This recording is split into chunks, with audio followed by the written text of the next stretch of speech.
જોયું કે ભાઈ મીઠું આપવા માટે 57 કરોડ રૂપિયાની જોગવાઈ, 1 કિલો મીઠું આપવા, ગાંડા બાવળ કાપવા માટે 97 કરોડની જોગવાઈ, તેલ આપવા માટે 100 કરોડની જોગવાઈ. આ સરકાર છે કે કરિયાણાની દુકાન? 30 વર્ષ થઈ ગયા ગુજરાતમાં, 30 વર્ષ થઈ ગયા. સરકારે જો મફતનું મીઠું હજુ જનતાને આપવું પડતું હોય તો ભૂખમરો કઈ હદે આવી ગયો હશે. નહીતર દેશમાં સૌથી સસ્તામાં સસ્તી બે વસ્તુ, એક માચીસ અને એક મીઠું, એ ક્યારેય મોંઘું લાગતું જ નથી. હવે જો સસ્તામાં સસ્તું મીઠું સરકારે આપવું પડતું હોય તો લોકો કઈ હદે કંગાળ બની ગયા છે, એ તો વિચાર ભાજપ વાળાએ કરવો પડે.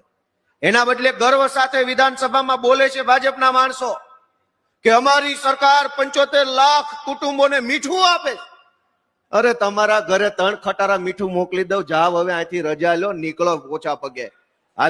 જો તમે વોટ્સએપ ચેનલમાં જોડાયા હો તો રોજ છાપું વાંચવા માટે નોટિફિકેશન ચાલુ કરવાનું ભૂલતા નહીં.